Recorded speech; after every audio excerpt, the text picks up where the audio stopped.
Welcome to Home Organizing for Beginners. I'm Tammy, your home organizing educator. In each episode, I share a microscopic home management topic. That just means it's something you can implement today from start to finish if you so choose. Today's microscopic home management topic is what you should clean daily so that you feel like you've got things under control.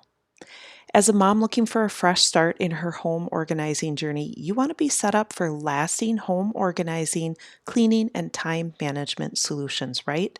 That means you'll have to do something different than you've done before or what society tells us. Instead of succumbing to the pressure put on us by society about how you clean your home, you can start with these daily cleaning recommendations.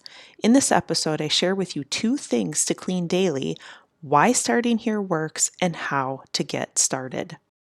The first item you want to do every day is the dishes. Maybe you're already doing this, maybe you're not. When the kids were like 2, 4, and 5 years old, for me, any type of expectation of following a daily cleaning schedule felt impossible. It felt like when I was cleaning, I should be playing with the kids. And when I was playing with the kids, I felt like I should be cleaning. Then I would research what type of cleaning routine I should put in place. I'd print out a PDF or maybe 5 different options of a PDF that told me what to clean and when or how often. And then I could never actually implement it. I could never actually make it happen. And then I would feel bad, right? I don't know if you have that at all, but I certainly did. The second thing to clean daily are the counters. When any flat surface in the main living spaces are filled with stuff or crusted on food, it just feels dirty and makes you feel like everything is out of control. Doing the dishes daily and cleaning off the counters will give you a pretty clean kitchen. So let's dive into why starting here works.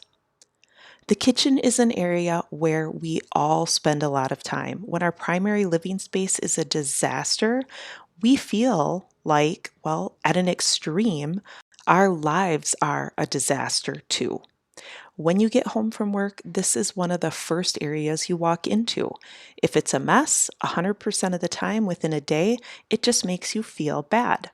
However, even if it's a mess when you walk in initially and you know you are going to clean it at a pre-planned time, then you can let it go for the moment. You don't dwell on it. You don't beat yourself up because of it. Does that make sense? When you know you have a plan in place, you can rely on it, you can trust it, and you don't have to worry about whether it is or isn't going to get done or anything like that. Another reason starting here with these 2 pretty basic cleaning tasks of doing the dishes and cleaning the counters is because it's starting simple. And in my book, simple equals sustainable. This is a solid starting point that allows you to build momentum because it's something you can sustain. And that's the point, right? Implementing home organizing and cleaning solutions that you can sustain. You may miss a day because the kids are sick, but that's okay. Give yourself some grace when things are out of the norm because it happens. Life gets crazy sometimes. But when you have a plan and you're confident in it, you know you can always get back on track easily. Talking about how to get started seems a little bit silly because I know you already know how to do the dishes and how to clean the counters, but here's the thing. We are commonly told to make sure the kitchen and the rest of the house is cleaned up before we go to bed. While I don't disagree that waking up to a clean home is absolutely wonderful, it may not be what works in your life at the moment or ever, and you shouldn't allow societal norms to pressure you into working harder to make it fit in than it would be to simply do what works for you. Does that make sense? If doing the dishes at 5 a.m. works for you, do it then. If it works at 9 a.m., do it then. It's really about what works for you. Maybe you're too tired to do it after dinner. If you're too tired after dinner to do any more than put leftovers in the fridge, then don't force yourself into doing it before bed. For me, after having kids, when I'd hit 7 p.m., I was pretty much done and still had to help the kids get ready for bed. Cleaning up the kitchen just felt like such a burden. It was just too much for me. And maybe you're like me, then I'd feel like I wasn't doing a good enough job. Don't do that to yourself. As a mom, we have so many things going on and we do accomplish so much within the context of a day. Don't beat yourself up, okay? Do what comes naturally.